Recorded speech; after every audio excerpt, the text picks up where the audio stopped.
All right. So this lesson on Chapter 5, Section 3 is on dishonored checks in electronic banking. Okay. And the first, it talks to you about recording a dishonored check on a check stub. So we'll take a look at that and we'll go move forward. A check that a bank refuses to pay is called a dishonored check. Banks dishonor a check when the account of the person who wrote the check has insufficient funds to pay the check. Now, banks may also dishonor the check for other reasons. Number one, the check appears to be altered. Number two, the signature of the person who signed the check doesn't match the one on the signature card. Number three, the amounts written in figures and words don't agree. Number four, the check is post-dated. Or number five, the person who wrote the check has stopped payment on the check. Okay? So there's a number of reasons that the check may be dishonored. Okay, and you should be aware of them. Okay, you're gonna start to think about the field of accounting and the way money is handled and processed. And, even though so much is done electronically these days, these ideas or reasons for dishonoring the check or the transaction still apply. Issuing a check on an account with insufficient funds is illegal. Altering or forging a check is also illegal. Those are crimes. A dishonored check may affect the credit rating of the person or persons that issued that check. Sometimes money for a dishonored check can be collected directly from the person or business that wrote the check. Often, however, the value of a dishonored check cannot be recovered and becomes an expense to the business.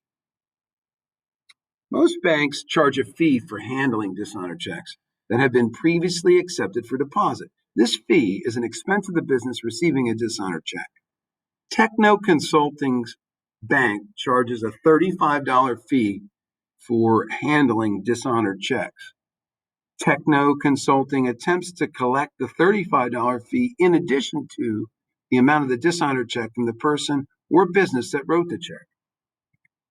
Now, when Techno Consulting receives a check, it records the check as a debit to cash and deposits the check in the bank. When a check is dishonored, the bank deducts the amount of the check plus the fee, $35, from Techno Consulting's checking account. Therefore, Techno Consulting records a dishonored check as a cash payment transaction. Let's look at journalizing a dishonored check. During August, Techno Consulting received no checks that were subsequently dishonored. However, in November, Techno Consulting did receive a check from Campus Internet Cafe that was eventually dishonored. On November the 29th, received notice from the bank of a dishonored check from Campus Internet Cafe, $70 plus $35 fee, total $105, memorandum number 55. You can see accounts receivable is debited for 105 and cash is credited for 105. Techno Consulting receives a notice of the dishonored check and the fee from the bank. Techno attaches the notice to a memorandum, which is used as the source document. The analysis of this transaction is shown in the T accounts. All checks received are deposited in Techno Consulting's checking account.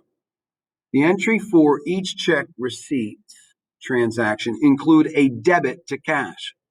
If a check is subsequently returned as dishonored, the previous check debit for the amount of the check must be offset by a cash credit.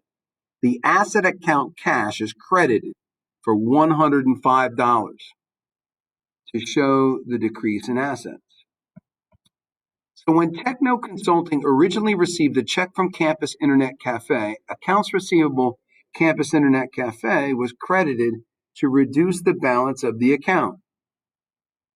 When Techno Consulting finds out that the check was not accepted by the bank, the accounts receivable Campus Internet Cafe must be increased to show that this amount plus the bank charge is still owed to Techno Consulting.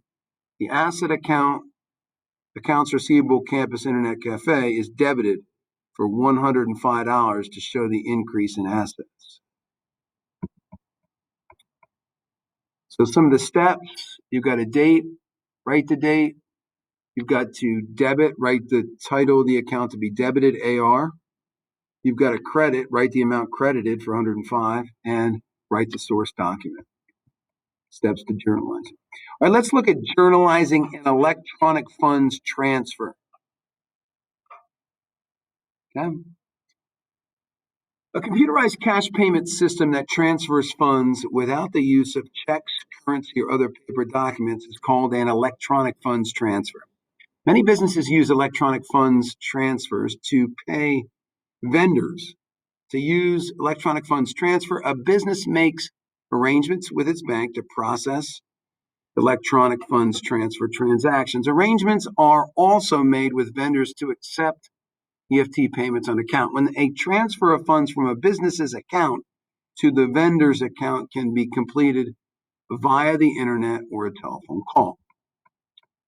To control cash payments through electronic funds transfers, the person responsible for requesting transfer should be given a password. The bank should not accept EFT requests from any person unable to provide an established password.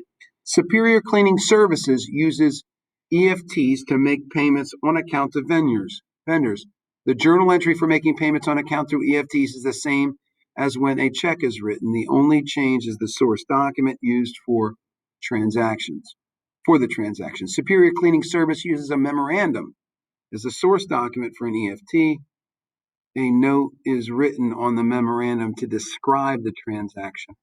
You can see here it says September 2nd, paid cash on account to Kelson Enterprises, $350 using EFT memorandum number 10.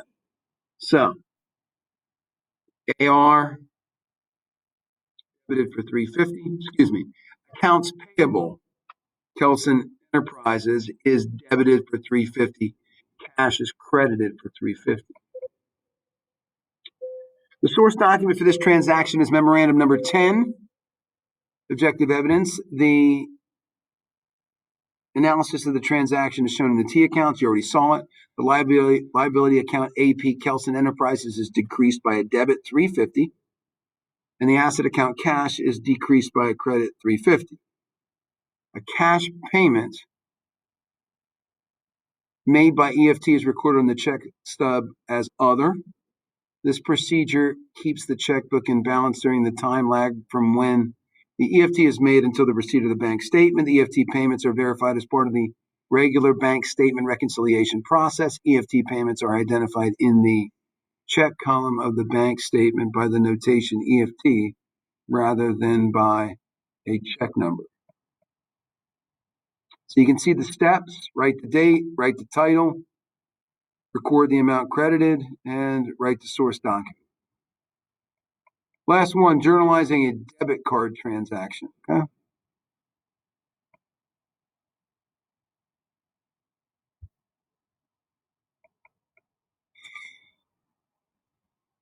A bank card that automatically deducts the amount of a purchase from the checking account of the cardholder is called a debit card. Now, there's one major difference between a debit card and a credit card. When a purchase is made with a debit card, the amount of the purchase is automatically deducted from the checking account of the cardholder. A debit card eliminates the need to write a check for the purchase. However, the effect is the same. The checking account balance is reduced by the amount of the purchase. A debit card also eliminates the need to carry a checkbook, obviously. So when using a debit card, it's important to remember to record all purchases to avoid errors in the checking account. Superior Cleaning Services uses a debit card to make some purchases. Recording a cash payment made by a debit card is similar to recording a cash payment made by an electronic funds transfer. Superior Cleaning Service uses a memorandum as the source document for a debit card purchase. A note is written on the memorandum to describe the transaction. So you can see September the 5th, purchase supplies, $24 using a debit card, memorandum number 12. We debit supplies for 24, we credit cash for The source document for this transaction is memorandum number 12. The analysis of this transaction is shown in the T accounts. The asset account supplies is increased by a debit $24. The asset account cash is decreased by a credit $24. The cash payment made with a debit card is recorded on the check stub as other.